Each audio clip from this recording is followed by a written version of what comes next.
साथियों नमस्कार। कल की वीडियो में आपने देखा था कि चतुर्थ अध्याय समाप्त हो गया है।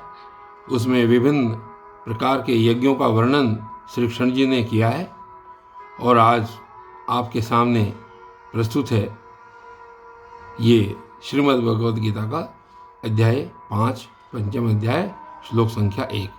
देखिए इसमें क्या कहते हैं प्रथम श्लोक, संन्यासं कर्मणा कृष्णे पुनर्योगं च शंससि यच्छ्रेय एतयोरेकं तन्मे ब्रूहि सुनिश्चितम्। और इसमें अर्जुन ने अपना प्रश्न किया। इस अध्याय के प्रारंभ से अर्जुन पूछ रहे हैं श्री कृष्ण जी से और ये कह रहे हैं कि सांख्य योग और कर्म योग में श्रेष्ठ कौन है। श्री कृष्ण जी ने जब सांख्य योग और कर्म योग के विषय में अभी तक बताया तो उन्होंने कहा कि सांख्य योग और कर्म योग में कौन सा श्रेष्ठ है। तो कहते हैं कि हे कृष्ण कर्मणाम संन्यासम, कि हे कृष्ण आप कर्मों के संन्यास की और फिर कर्म योग की प्रशंसा करते हैं। कर्मयोग के संन्यास की प्रशंसा करने का मतलब कर्मों को छोड़ दो, कर्मों के संन्यास की प्रशंसा करते हैं और फिर कर्मयोग की कर्म करने के लिए भी कहते हैं और कर्म के संन्यास की बात भी करते हैं। तो फिर इन दोनों में से जो एक मेरे लिए भली भांति श्रेष्ठ हो, जो मेरे लिए भली भांति निश्चित रूप से सही हो, आप उसको कहिए। यत एकम में सुनिश्चितम श्रेय, जो मेरे लिए श्रेयस्कर हो, जो मेरे लिए अच्छा हो, आप उसको कहिए। ब्रूही, उसके बारे में मुझे कहिए कि जो मेरे लिए श्रेष्ठ हो। और फिर भगवान श्री कृष्ण अर्जुन के संशय का निवारण करते हैं अगले श्लोक में और कहते हैं कि कर्म संन्यास की अपेक्षा निष्काम कर्मयोग जो है वो ज़्यादा अच्छा है। देखिए कैसे कह रहे हैं इस बात को, संन्यास कर्म योगश्च निःश्रेयस करावुभौ तयोस्तु कर्म संन्यासात् कर्म योगो विशिष्यते। और ये कह रहे हैं कि अर्जुन के पूछने पर भगवान बोले कि संन्यास च कर्मयोग उभौ निःश्रेयस करोतु, कि कर्म संन्यास और कर्मयोग ये दोनों ही परम कल्याण के करने वाले हैं। जैसे अर्जुन ने प्रश्न किया कि संन्यास, कर्म संन्यास और कर्मयोग इन दोनों में से कौन सा उचित है, तो उन्होंने कहा कि ये दोनों ही परम कल्याण करने वाले हैं, परंतु तू तयो कर्म संन्यासात् कर्मयोग विशिष्यते, तब भी उन दोनों में भी क्या विशेष कहा जाता है कि कर्म संन्यास से कर्मयोग साधन में सुगम होने के कारण श्रेष्ठ है। अर्थात कर्म संन्यास का पालन करना मुश्किल है और कर्मयोग साधन में सुगम है, इसलिए उन्होंने क्या कहा कि कर्मयोग है विशिष्यते, कर्मयोग विशेष है।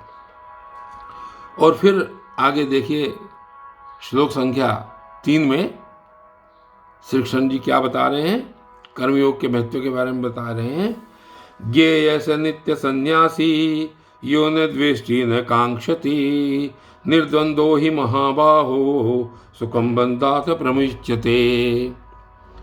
और कह रहे हैं कि हे महाबाहो, हे अर्जुन, जो पुरुष यह न द्वेष्टि ने, जो पुरुष न किसी से द्वेष करता है और न किसी की आकांक्षा करता है, जो पुरुष न किसी से द्वेष करता है और न किसी की आकांक्षा करता है, वह कर्मयोगी सदा सन्यासी ही समझने योग्य है, क्योंकि निर्द्वंद्व सुखम बंधात प्रमुच्यते, क्योंकि राग द्वेषादि द्वंद्व से रहित पुरुष सुखपूर्वक संसार बंधन से मुक्त हो जाता है।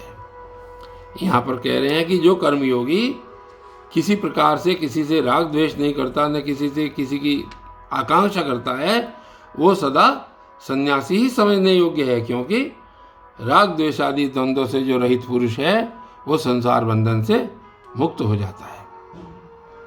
इसलिए वो कर्मयोग की तारीफ ज़्यादा कर रहे हैं। और आगे क्या कह रहे हैं कि लेकिन आगे फिर उन्होंने एक बात कही कि जो कर्मयोग है और कर्म संन्यास है वो दोनों लगभग एक ही है।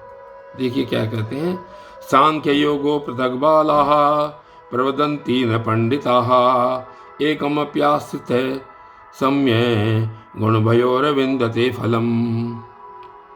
और कह रहे हैं कि सांख्य योगो बाला पृथक, कि संन्यास और कर्मयोग को, संन्यास और कर्मयोग को मूर्ख लोग पृथक पृथक कहते हैं, अलग अलग फल देने वाला कहते हैं, न कि पंडित जन। पंडित जन दोनों को, संन्यास को और कर्मयोग को एक ही मानते हैं।